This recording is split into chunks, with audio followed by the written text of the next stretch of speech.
15 seals burned alive. He walked away without a scratch. What happened next will destroy you. 15 brothers, burning alive, and he walked away without a scratch. He survived impossibly. And that made him want to die every single day for the next 6 months. He suffered devastatingly.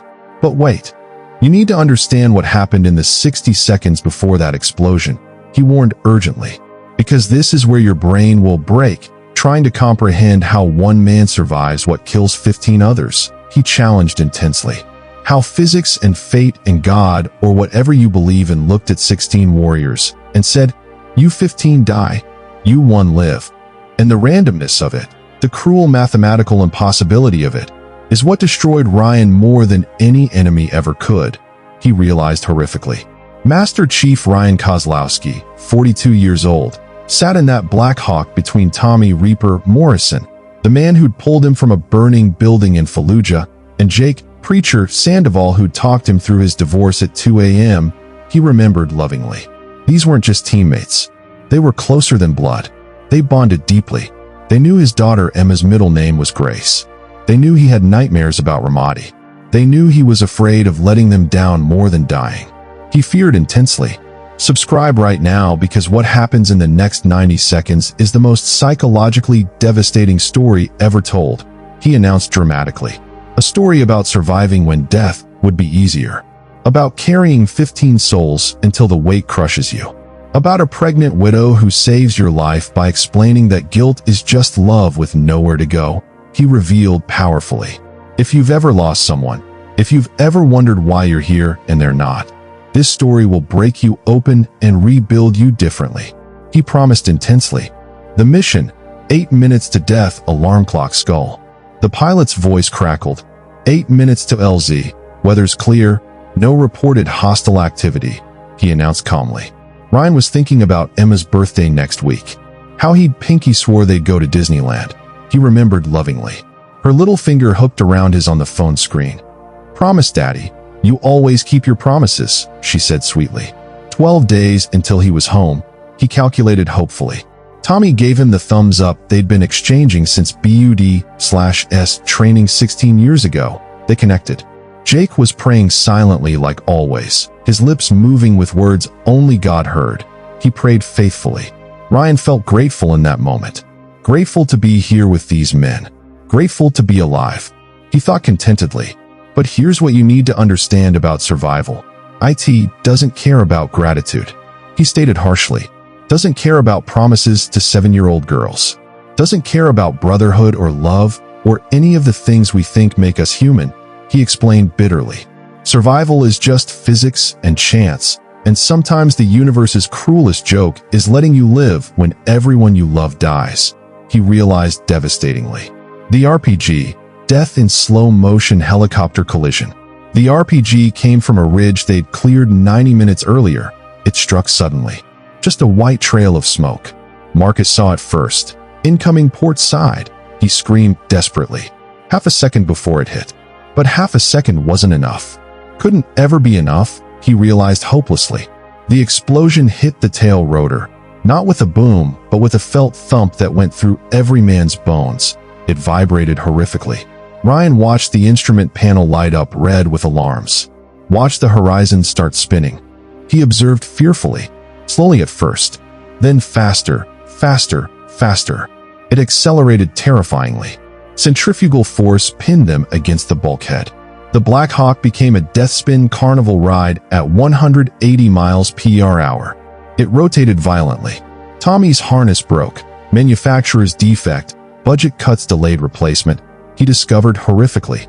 Tommy Morrison died because Congress couldn't pass a defense budget on time.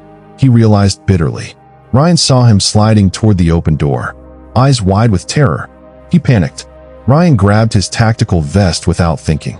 Pulled him back with both hands. He reacted instinctively.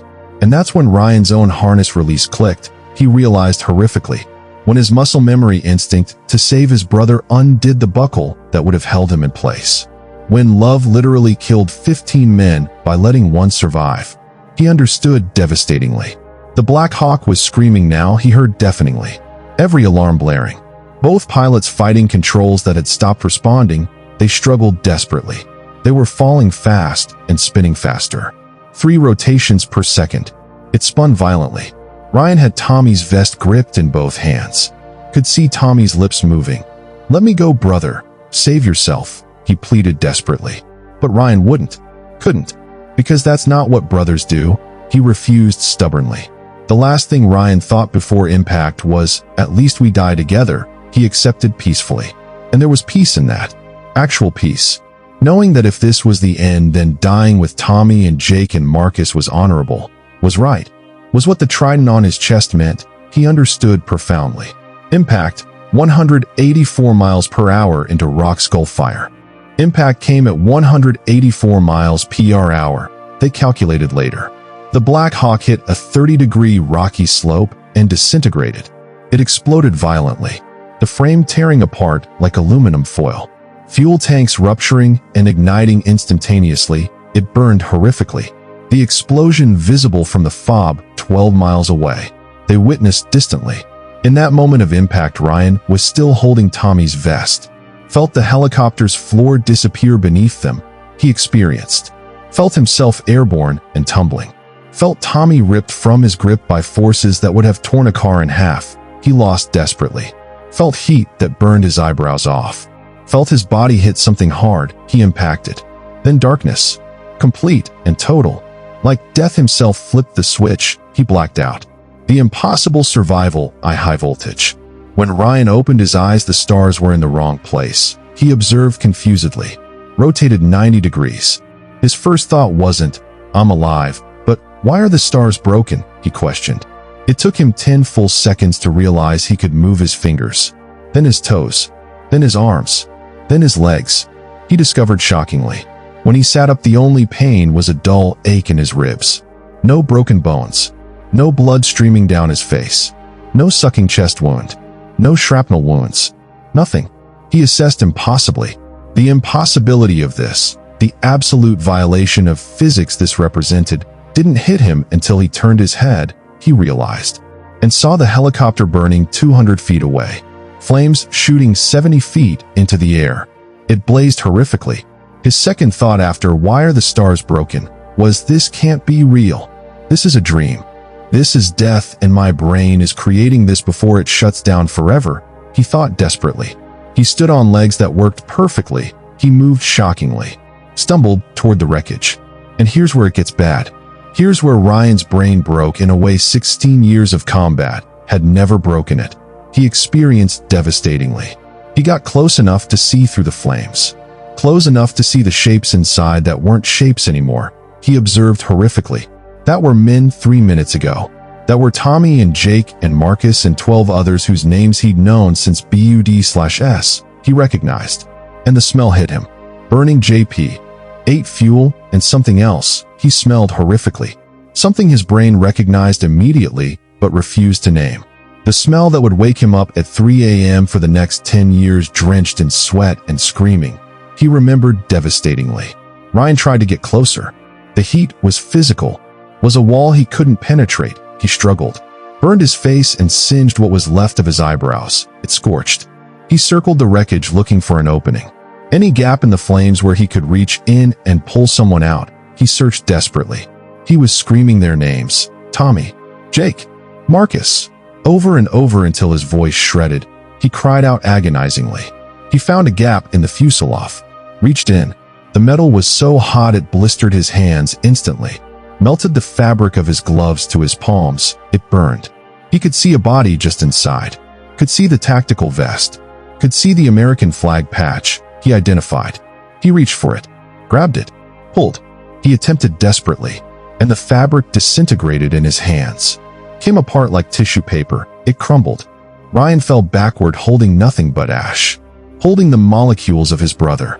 He realized horrifically.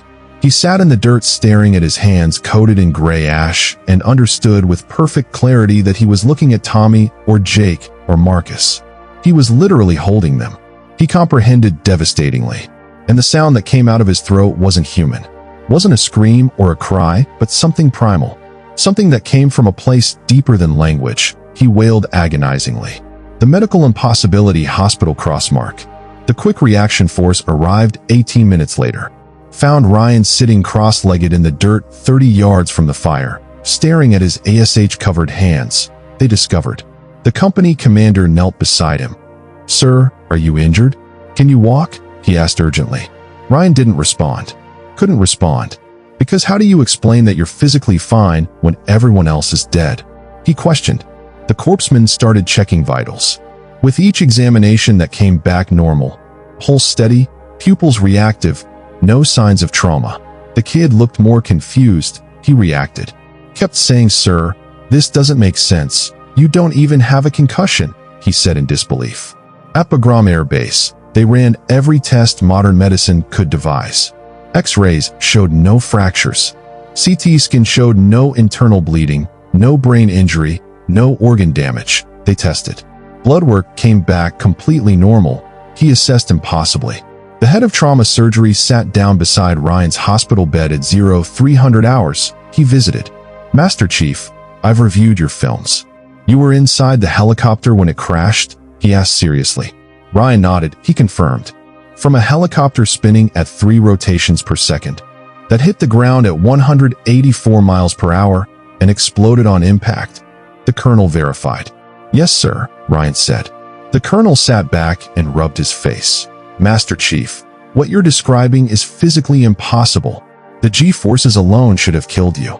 The impact should have liquefied your organs. The explosion should have incinerated you," he explained medically. "And you don't have a bruise. Not a single contusion. Your body shows zero evidence of trauma," he stated shockingly. "Do you believe in God, Master Chief?" he asked carefully. "I used to," Ryan said quietly. "Then maybe you should start again, because medicine can't explain you," he declared. 15 funerals, 8 days of hell, coffin, broken heart. The funerals started 6 days after the crash. 15 memorial services over 8 days. He endured devastatingly. From Virginia Beach to Coronado to Oklahoma City to Houston to Denver. 15 churches and chapels and cemeteries. 15 flag-draped coffins. 15 families destroyed. They mourned. And Ryan attended every single one because he owed them that, he vowed. Because maybe if he stood in front of their coffins and their widows and their children and took the pain he deserved, then the guilt crushing his chest might ease fractionally. He hoped desperately. Might become survivable. Though he didn't really want it to survive. Wanted it to kill him. Wanted it to do what the helicopter crash hadn't. He wished. Tommy's funeral was first. Virginia Beach, he attended. Ryan had to walk past Tommy's 8-year-old twins, Michael and Madison. Their faces swollen from crying, they grieved. Michael broke away from his mother and ran to Ryan. Grabbed his leg. "Uncle Ryan, they say Daddy's not coming back, but I know he is. I know because he promised. And Daddy always keeps promises, so when is he coming back?" he asked innocently.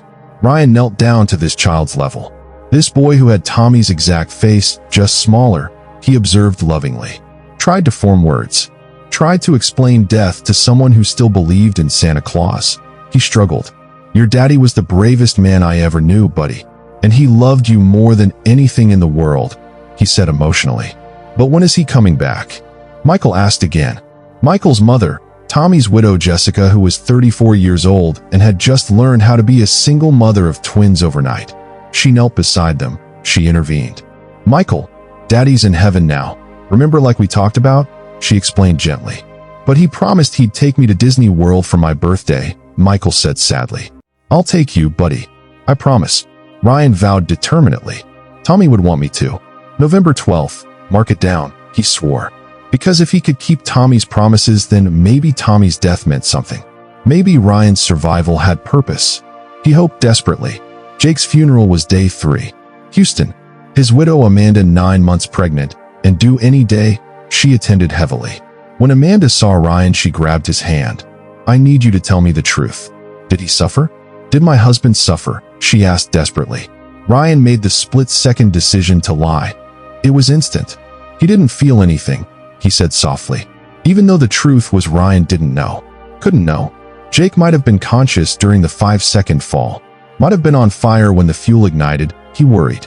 Might have called for Amanda with his last breath, he feared. But Ryan would carry those possibilities alone. Would never burden this pregnant widow with the uncertainty that haunted him every night. He decided protectively. Amanda pulled out her phone, showed him photos of the nursery. She shared. Jake picked those colors. Pale yellow with hand-painted clouds. Said he wanted Sunny because Texas gets so hot. Wanted the baby to feel like she was born in sunshine. Her voice broke. I'm naming her Jessica, after Jake's grandmother. But I'm going to call her Jessie. And I'm going to tell her every single day who her father was, she vowed. What he believed in. How much he loved her even though they never met. She promised. And Ryan, I need you to help me. I need you to tell me the stories. The ones I wasn't there for. The ones only you guys know, she pleaded desperately. Because my daughter is going to grow up knowing her father was real, was human, was more than a flag and a memorial service, she declared intensely. Marcus's funeral was day 5. San Francisco. His parents were there, both cardiac surgeons at UCSF. They attended. Dr. Richard Chun found Ryan after the service. You were in the helicopter, weren't you? You were there when my son died? He asked intensely. Yes, sir, Ryan confirmed. Then tell me how this happens. Tell me how the universe takes my son, my brilliant, beautiful boy who wanted to save lives. Tell me how the universe takes him and leaves. He stopped, couldn't finish. But Ryan knew what he was going to say. Leaves you, he understood. And it was the question Ryan asked himself every hour of every day. Why Marcus died and Ryan lived. He questioned torturously. I don't know, sir. I wish I did. I wish I could explain it, but I can't. And I'm sorry. I'm so sorry. He apologized emotionally. Dr. Chin's face crumpled. This man who'd performed thousands of heart surgeries broke down sobbing. He cried devastatingly. He talked about you constantly. Said you were the best operator he'd ever worked with. Said if anything happened to him we should talk to you. Said you'd help us understand, he recalled. But I don't understand. I'll never understand why my son is dead, he wailed agonizingly. By funeral 8 Ryan was drinking. Half a bottle of Jack Daniels before each service just to function. He medicated. By funeral 12 Ryan stopped sleeping entirely. Would lie in hotel beds staring at ceilings. He suffered. And when he did sleep, the nightmares came. Spinning helicopters, Tommy sliding toward the door, flames consuming bodies he couldn't save. He dreamed horrifically. He'd wake up gasping, reaching for brothers who weren't there. In anonymous hotel rooms across America, surrounded by the crushing silence of survival. He experienced hopelessly.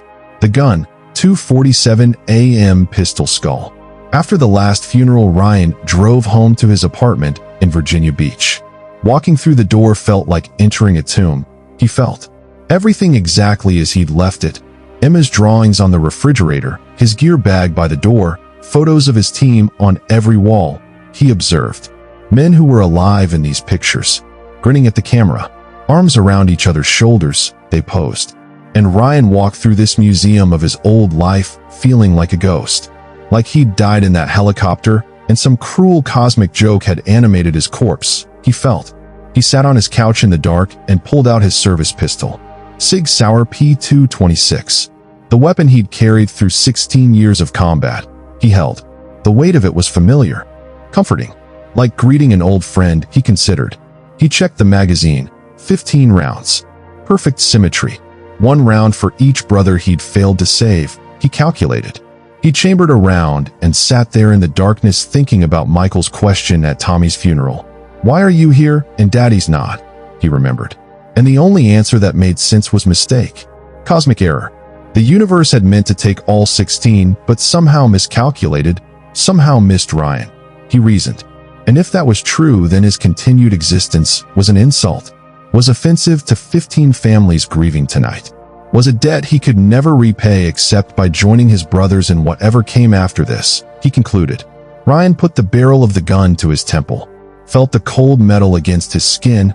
He positioned, and thought about Emma, about breaking another promise because she needed a father, but he couldn't be one. Couldn't be anything except a walking monument to 15 better men, he realized. He thought about the next 40 or 50 years of carrying this guilt. This knowledge that 15 families were destroyed, so he could what? Live? Go to Emma's soccer games? Retire with a pension? Grow old? He questioned bitterly. What possible purpose could his survival serve that would justify 15 deaths?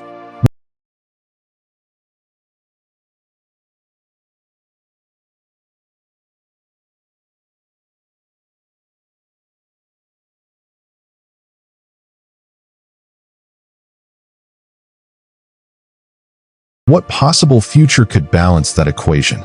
He demanded. As his finger moved toward the trigger, he thought about Tommy's twins who'd never have a father at their baseball games. About Jake's daughter who'd grow up knowing her father only through stories. About Marcus's parents who'd buried their only child. He remembered devastatingly. And Ryan thought, they should hate me. They should want me dead. I want me dead, he concluded. And he started to squeeze. He attempted. The knock. Amanda saves his life, door high voltage. The knock on the door was so sudden, so unexpected, that Ryan jerked. Fingers slipping off the trigger, he reacted. Amanda's voice came through the door. Ryan, I know you're in there. It's Amanda. I flew in from Houston. Please open the door, she called desperately.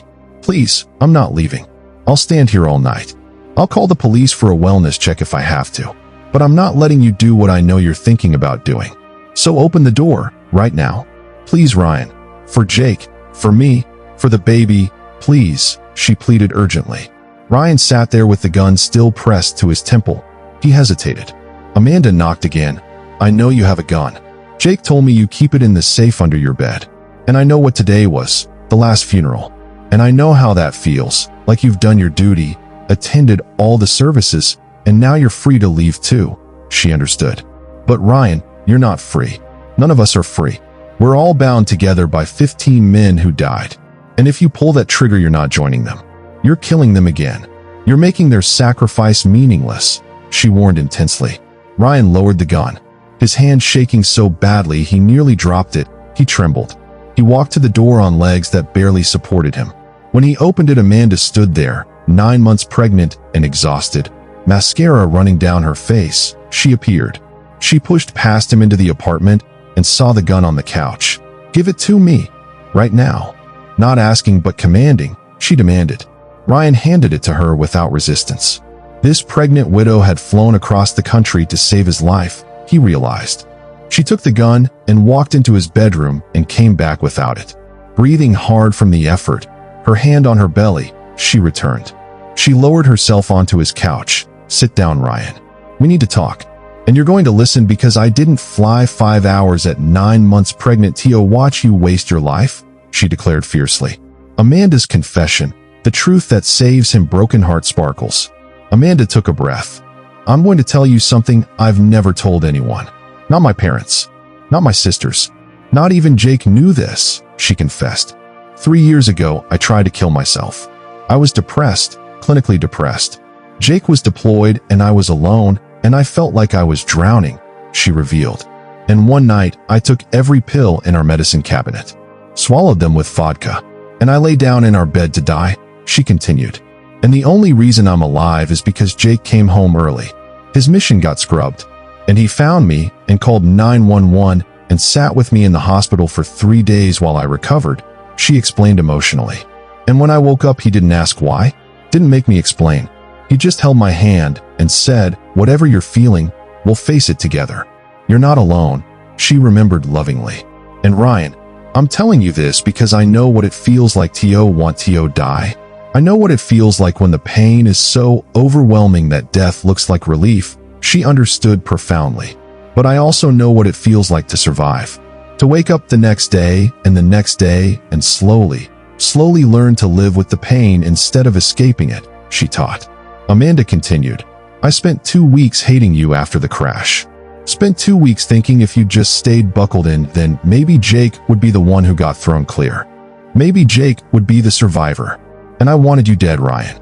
Wanted to call you and scream at you and blame you for living when my husband died, she admitted honestly. And you know what stopped me? Tommy's widow Jessica called me. And she said, Amanda, I know what you're thinking because I thought it too. But I talked to Tommy's team leader, and he told me that Ryan tried to save Tommy. That Ryan unbuckled to pull Tommy back from the door. That Ryan was trying to save his brother when the helicopter crashed, she explained. And Jessica said if our husbands were here, if they could see us hating the man who tried to save them, it would break their hearts, she quoted. And she was right. Jake would be devastated if he knew I blamed you. Because Jake loved you like a brother. Talked about you constantly, she revealed. Every phone call home had a Ryan story. Ryan did this crazy thing. Ryan saved this civilian. Ryan kept the team together when everything went wrong, she recounted. You were his hero, Ryan. And if you kill yourself tonight, you're not just killing you. You're killing Jake's hero. You're proving that all his faith in you was misplaced, she declared powerfully. Amanda shifted on the couch, both hands on her belly. I talked to Marcus's mother yesterday, and she told me something that made me get on a plane tonight, she explained. She said Marcus wrote letters to his parents, one every month, to be delivered if he died, she revealed. And in his last letter he wrote about you. Wrote, "If I die in combat, please don't blame Ryan. Because whatever happened, I know he tried to save us. Ryan always tries to save everyone," she quoted, sometimes to his own detriment. He's the kind of man who'd die trying to pull his teammates from a burning helicopter. And if he's the one who survives, please tell him it's not his fault. Please tell him to keep living, she continued. Because Ryan Kozlowski living is worth more than most men's dying. He makes everyone around him better. And the world needs him even if he doesn't know it, she concluded. And Ryan, Marcus wrote that 6 weeks before he died. Wrote that knowing there was a chance you'd survive and he wouldn't. Wrote that because he knew you well enough to know you'd blame yourself, she explained emotionally. Ryan was crying now, fully crying. His whole body shaking with sobs, he wept agonizingly. I should have saved them, Amanda. I should have done something. I was right there. I was holding Tommy. I should have held on tighter. I should have, he sobbed desperately. Amanda interrupted, her voice sharp now. You should have what? Defied physics? Held on to a man while G-forces strong enough to tear apart a helicopter pulled him away? Ryan, you're not Superman. You're human, she stated firmly. You did what any of us would do. You tried to save your brother. And the fact that you failed doest retroscontinue make you responsible for his death. It makes you human. It makes you a man who loved his teammate enough to unbuckle in a crashing helicopter to save him. And that's not something to feel guilty about. That's something to honor, she declared powerfully. Amanda's arm wrapped around his shoulders. Here's what I know, Ryan. I'm going to have this baby in about 2 weeks. Could be any day, really. And she's going to grow up without her father. Without ever hearing his voice or feeling his arms around her, she explained sadly. And that's going to hurt. It's going to hurt her, and it's going to hurt me every single day for the rest of our lives, she acknowledged. But you know what's going to make it survivable? You're going to tell her about Jake. You're going to show her photos. You're going to tell her the stories I wasn't there for, the classified missions, the team bonding, the stupid jokes, the courage under fire, she listed. You're going to keep Jake alive for my daughter in a way I never could because I didn't see that part of his life. But you did. You lived it with him. And that makes you irreplaceable, Ryan, she explained powerfully. That makes your survival not a mistake, but a necessity. Because how else will Jessica know her father except through you? How else will Tommy's twins know their dad except through your stories? How else will Marcus's parents understand their son's final years except through your memories? She challenged intensely. You're not just a survivor, Ryan. You're a living memorial. You're 15 men's voices continuing to speak after they're gone. And if you kill yourself tonight, you silence them forever, she warned urgently. Ryan looked up at her, his face destroyed by crying. But I can't carry this, Amanda. It's too heavy. I can't wake up every day knowing they're dead because I'm alive. I can't, he protested desperately. Yes, you can. Because you don't have a choice. Because 15 families need you to. Because the alternative is giving up. And Ryan, these men didn't die so you could give up, she interrupted fiercely. They died fighting. They died serving. They died doing exactly what they trained their whole lives to do. And you honor them by doing the same.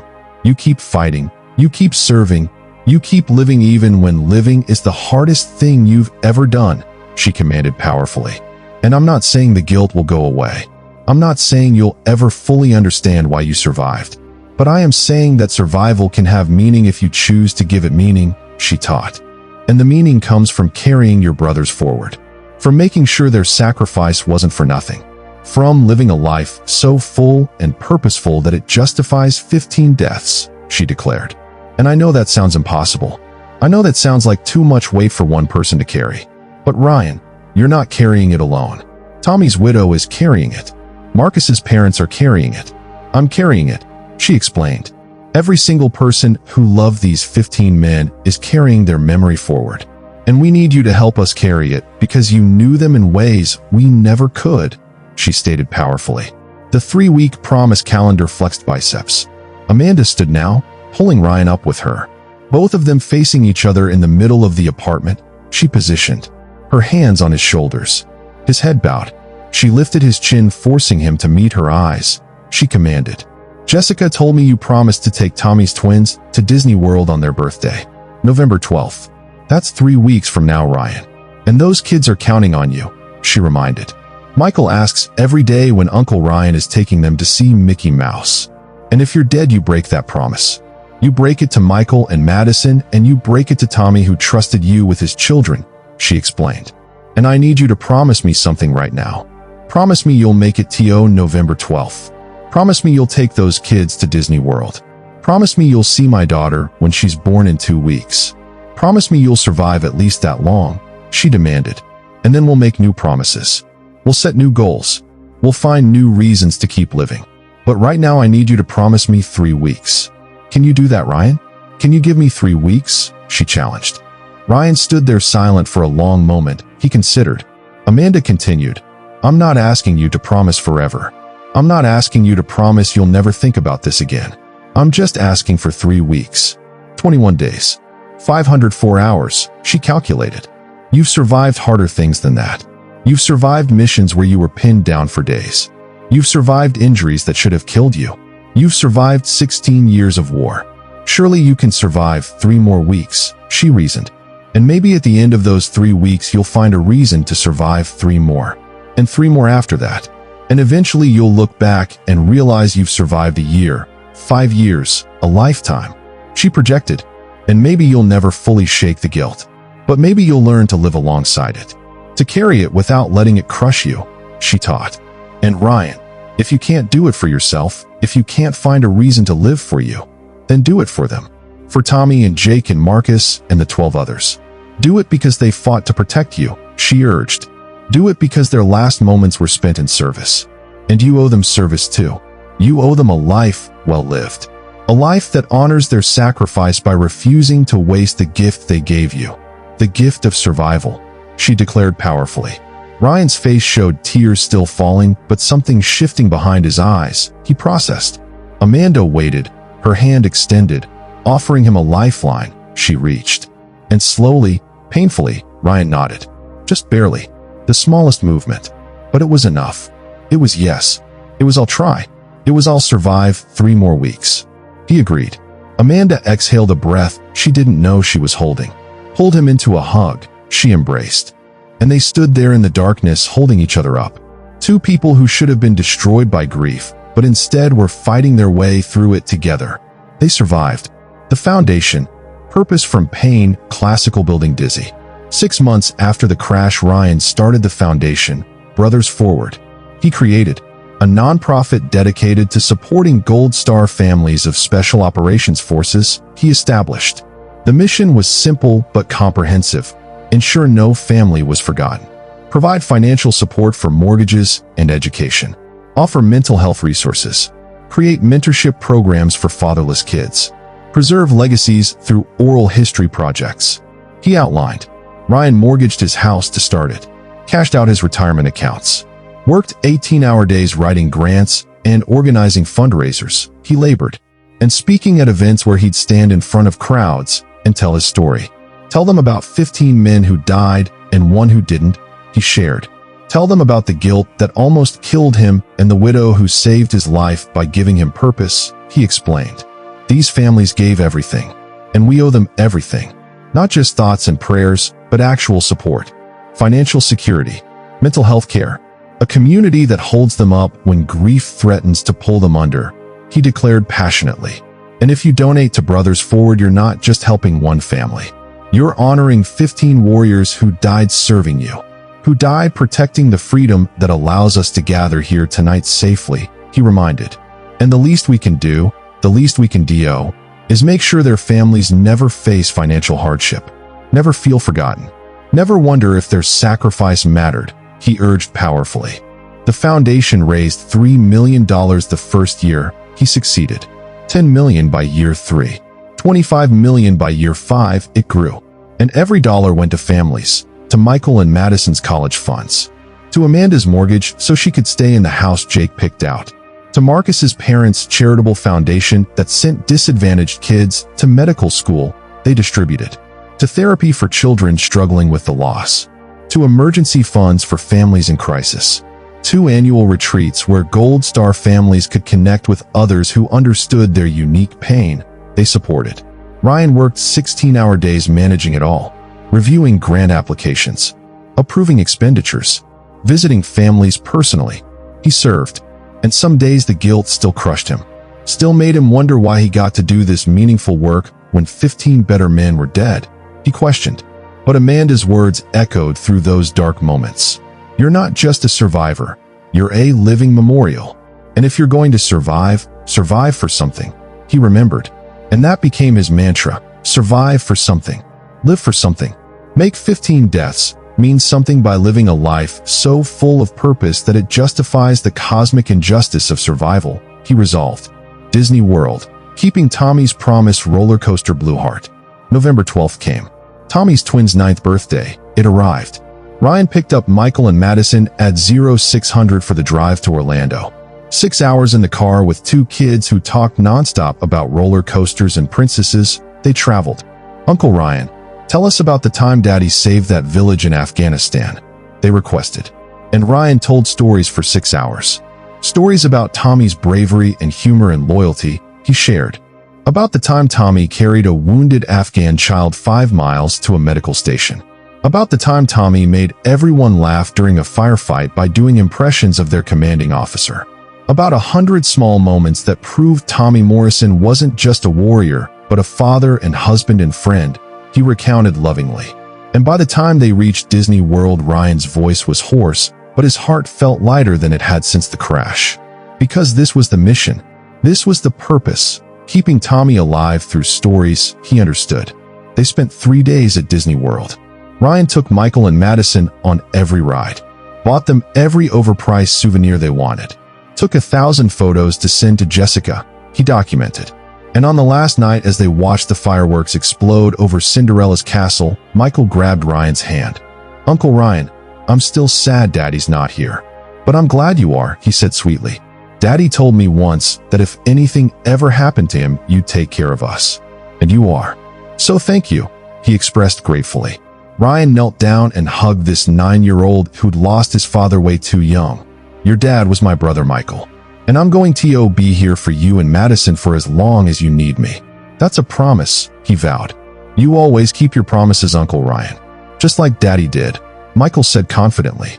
And Ryan thought about the promise he'd made to Amanda 3 weeks ago, to survive 3 more weeks.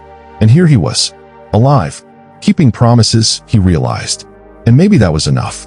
Maybe that was the answer to what are you going to do about it? He was going to keep promises that dead men couldn't keep anymore. He understood. He was going to be the hands and voice and presence that his brothers no longer could be. He accepted. Jake's daughter, new life from death, baby 2 hearts. 2 weeks later, Amanda called at 0347 hours, voice tight with pain. Ryan, she's coming. The baby's coming. I'm at Houston Methodist, room 412. Please, I need you here. I need someone who knew Jake to be here when his daughter is born, she requested desperately. Ryan was on a plane by 0600, landed in Houston by 1100. He rushed, walked into Amanda's hospital room to find her in active labor. 8 centimeters dilated. She labored.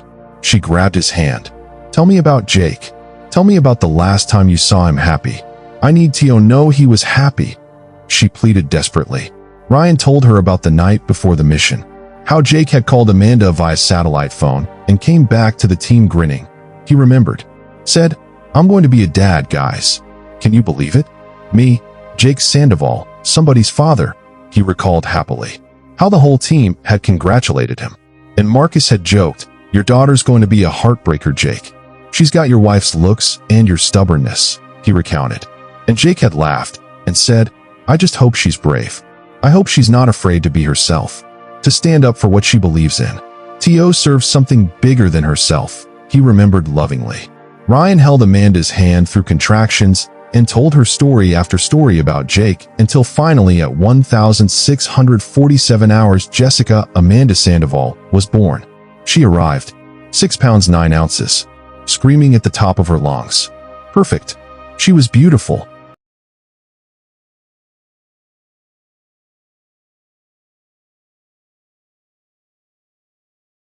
The doctor asked, "Would you like to cut the cord?" He offered. Ryan looked at Amanda, who nodded. And Ryan cut the umbilical cord with shaking hands. He performed this final act of bringing Jake's daughter into the world. Becoming her godfather in this moment, even without the official title, he accepted. A life beginning where another ended. The painful, beautiful continuation of love beyond death. It continued. 10 years later, the legacy lives. Military medal sparkles. 10 years after the Crash Brothers Forward had helped 347 Gold Star families. He succeeded. Had distributed $47 million in support. Had sent 119 kids to college. Had funded therapy for 892 family members they assisted. Had created a network of survivors and families who supported each other through the impossible grief of losing warriors. They connected. And Ryan was there for all of it. Knew every family's name. Attended every graduation. Every wedding. Every milestone he participated. Being Uncle Ryan to children across America who'd lost their fathers too young, he served. And yes, the guilt still lived in him. Still woke him at 3 a.m. sometimes. Still made him question why he got to see these children grow when their fathers didn't. He struggled, but he'd learned to carry it. Learned to transform guilt into purpose. Learned that the way you honor the dead is by living for something bigger than yourself. He understood profoundly. At the 10-year anniversary gala, Ryan stood at the microphone. 10 years ago, 15 of my brothers died in a helicopter crash in Afghanistan. And I survived, he stated. And for a long time I couldn't understand why. Couldn't accept it. Couldn't live with the guilt of it. He admitted. And I'm not going to stand here and tell you the guilt is gone. Because it's not. It's still here. Probably always will be, he acknowledged. But what I've learned is that guilt is just love with nowhere to go.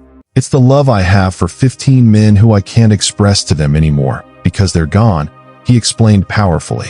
So instead I express it to their families, to their children, to every person in this room tonight who's lost someone they love to war, he shared. And Brothers Forward isn't just a foundation. It's a promise that we won't forget, won't let your sacrifice fade, won't let your families face this grief alone, he declared. And if you're wondering whether your loved one's death mattered, look around this room.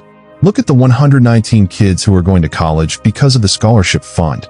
Look at the families who kept their homes. Look at the children who got therapy and healing, he pointed. Your loved ones did this. Their sacrifice created this community. Their deaths gave birth to this mission. And through Brothers Forward, they continue to serve, continue to protect, continue to save lives. Just in a different way than they did in uniform, he proclaimed triumphantly. The audience stood and applauded. And Ryan saw Amanda crying, saw Marcus's mother nodding, saw Jessica holding Madison's hand. He observed.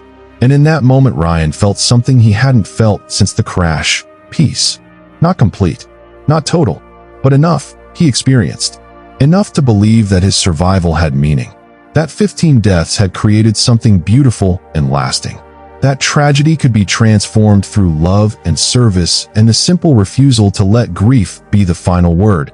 He understood profoundly. The message for you Flexed Biceps direct hit. If you've lost someone in combat, if you're carrying survivor's guilt, if you're wondering why you're here and they're not, he addressed directly. Here's what Ryan learned from 15 brothers who died too young and one widow who saved his life with words that changed everything. He taught.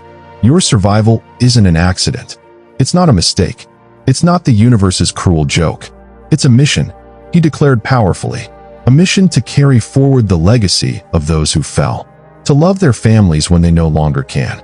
To tell their stories when their voices are silent, he explained. To prove that death doesn't end a warrior's service. It just changes the battlefield, he stated. The guilt you feel, that crushing weight that wakes you at 3 a.m. wondering why them and not me. That guilt is just love with nowhere to go, he revealed. It's the love you have for your fallen brothers that you can't express to them anymore because they're gone. So instead you express it to their families, to their children, to the mission they left unfinished. He challenged. And you don't do it because it makes the guilt go away. It doesn't, probably never will. But you do it because it transforms the guilt from a weight that crushes you into a purpose that carries you forward. He taught powerfully, and there's a difference, a crucial difference, between being crushed by guilt and being driven by it, between letting it kill you and letting it fuel you. He emphasized, Ryan still has hard days. Days when he wakes up and the first thought is, why am I alive? Days when he sees Michael hit a home run, or Jessica blow out birthday candles, or Madison give a speech. And he thinks Tommy should be seeing this. Jake should be seeing this. Marcus should be seeing this. He struggles. Days when the unfairness of survival feels like it's going to swallow him whole. He suffers. But on those days he does what Amanda taught him 10 years ago in a dark apartment when she took the gun from his hands. He asks himself not why am I alive, but what am I going to do about it? He questions. And the answer is always the same. He's going to show up. He's going to keep promises. He's going to tell stories. He's going to fund scholarships. He lists. He's going to answer phone calls from scared young SEALs who need to hear from someone who understands. He's going to be Uncle Ryan to children who need uncles. He serves. He's going to transform his survival from cosmic injustice into divine purpose. One day at a time, one promise at a time, one family at a time, he commits. 20 years after the crash, Ryan stood at Arlington National Cemetery again, Section 60. But this time he wasn't alone, he visited. Michael was with him, now 28 years old and a Marine officer himself. Jessica was there, 16 years old and preparing to apply to college.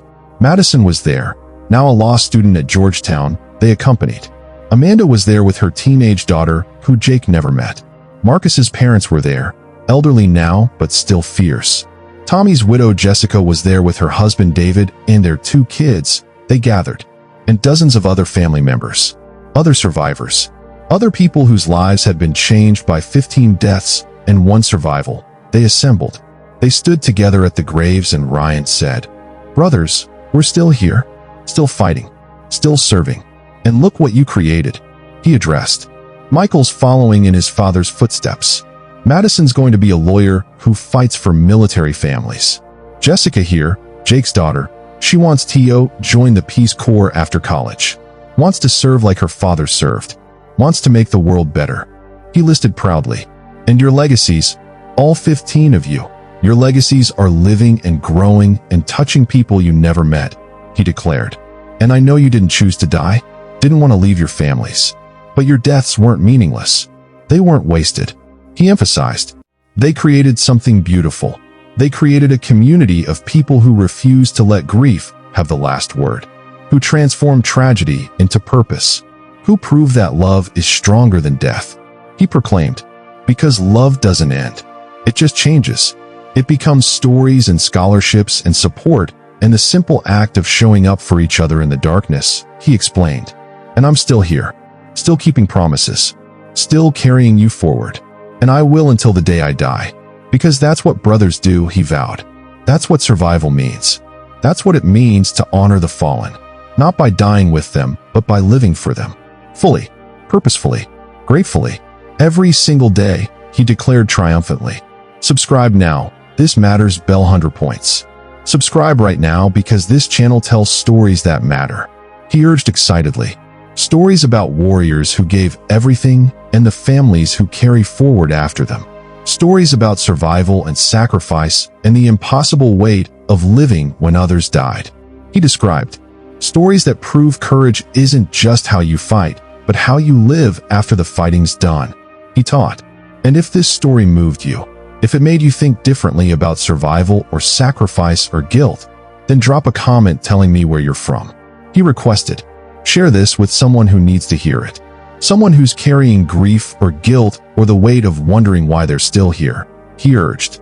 Because here's the truth that Ryan Kozlowski learned from 15 brothers and 1 widow who saved his life. We survive not by luck, but by love. He revealed. The love of warriors who fought beside us. The love of families who need us. The love of a mission bigger than any one person's pain. He proclaimed. And survival isn't about deserving it or earning it or understanding it. Survival is about accepting it as a gift and then spending your life making that gift worthy of the 15 who died to give it to you, he explained. That's how you honor the fallen. That's how you carry guilt without letting it crush you. That's how you transform tragedy into purpose. He taught powerfully. That's how you live when living feels impossible. You find something worth surviving for, and then you survive for it. Every day, every promise, every story told, every scholarship funded, he listed, every phone call answered, every child who calls you uncle, every widow who rebuilds her life, every legacy preserved, he enumerated, every moment of grief transformed into grace. That's what it means to be a survivor. That's what it means to carry brothers forward. He declared, that's what it means to refuse to let death have the final word. Because love is louder than death. Purpose is stronger than guilt, he proclaimed triumphantly. And 15 warriors who died in a helicopter crash 20 years ago are still saving lives through the man they threw clear, through the families they protected by protecting him, through the foundation that bears their sacrifice forward. He explained, through the stories that keep them alive in hearts and minds, through the simple, beautiful truth that death ends a life, but not a relationship, not a legacy, not a love, he stated powerfully. And as long as Ryan Kozlowski breathes, as long as Brothers Forward exists, as long as Michael plays baseball and Jessica asks questions and Madison fights for justice, those 15 men are still here, he declared, still fighting, still serving, just in a different way, through different hands, through the living memorial that is Ryan's survival.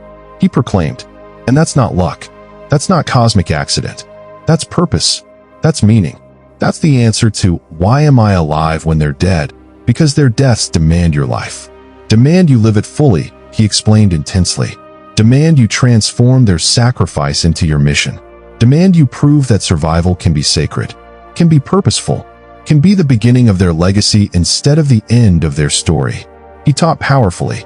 And if you're carrying survivor's guilt tonight, if you're wondering why you're here, if you're loading a gun or planning an exit or just sitting in the dark wondering if anyone would care if you disappeared, hear this. He addressed urgently. You survived for a reason. Maybe you don't know what that reason is yet. Maybe you won't know for years. But somewhere there's a child who needs a mentor, a family who needs support, a story that needs telling, a mission that needs completing. He challenged. And that mission is yours now. That's why you survived.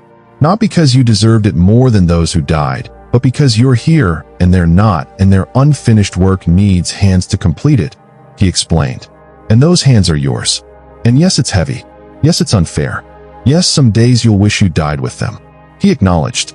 But on other days, days when you keep a promise or tell a story or change a life or simply show up when showing up feels impossible, on those days you'll feel it. The weight transforming into wings. The guilt becoming grace, the survival becoming sacred, he proclaimed. And you'll understand what Amanda told Ryan in that dark apartment 20 years ago. If you're going to survive, survive for something, he quoted. And that something is them. It's always them.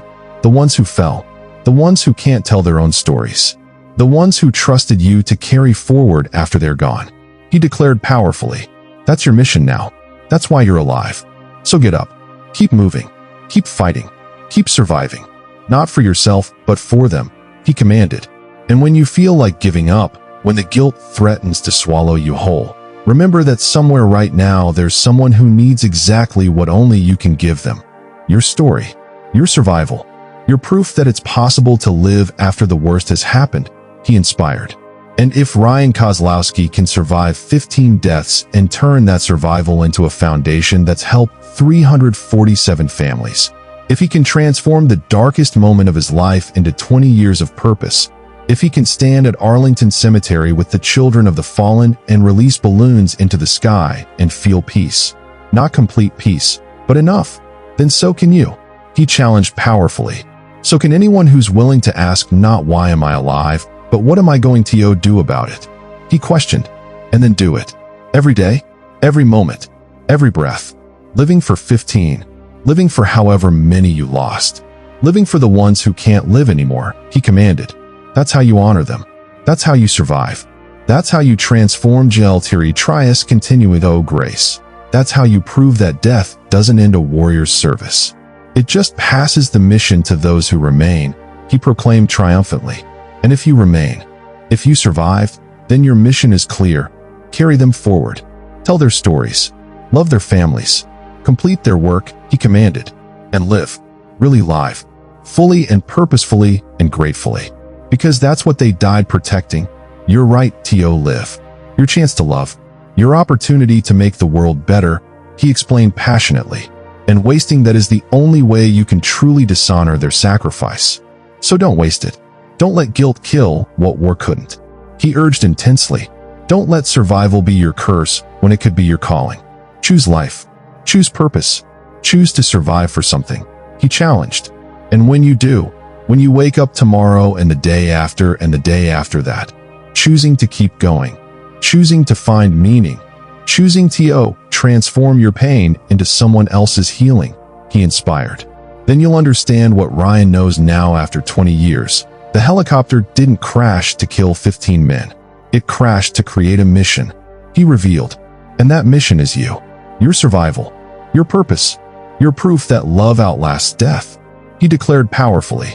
That service continues after the uniform comes off. That warriors never really die as long as someone remembers them, tells their stories, keeps their promises, he proclaimed, loves their children, and refuses, absolutely refuses, to let their sacrifice be forgotten, he vowed fiercely. That's your mission now. That's why you're here. That's what you're going to do about it. He commanded. So do it. Starting now. Starting today. One breath. One promise. One story. One day at a time. He urged. Until someday you look back and realize you've survived not just the crash, but the 20 years after. You've transformed guilt into grace. You've turned survival into something sacred, he proclaimed triumphantly. And the brothers you thought you'd failed by living are actually the reason you're alive. The force carrying you forward. The love that won't let you quit, he revealed emotionally. And that's not burden. That's blessing. That's not curse. That's calling. He declared. That's not, why did I survive? That's, what will I do with the gift they gave me? And the answer is everything. He shouted. You'll do everything. You'll live for 15. You'll survive for them. He commanded powerfully. And in surviving, you'll prove that death is not the end. Love is not bounded by life. And sacrifice creates ripples that flow forward forever through the living who choose to carry the fallen in their hearts and hands and mission, he explained profoundly. Forward. Always forward. Into the future the fallen died to create, he urged. And that future starts now. With you. With your choice. With your mission. He challenged. With your survival becoming sacred through the simple act of asking, what am I going to do about it? He questioned. And then doing it. Every day. Until the last day. When you can finally rest knowing you kept faith. Kept promises. Kept fighting. He proclaimed. Kept living for those who couldn't. And brothers, if you're listening, if somehow beyond death you can see what your sacrifice created, know this, he addressed them. Ryan kept the faith. Amanda kept the faith. The families kept the faith. The mission continues. He declared, the legacy grows. The love never dies.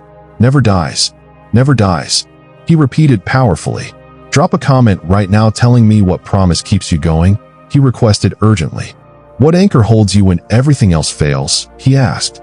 Share this with someone in their cage who needs to know that survival is possible even when it seems impossible, he urged. Hit that subscribe button because more impossible survival stories are coming, he said excitedly. More proof that the human spirit is unbreakable. That love conquers death.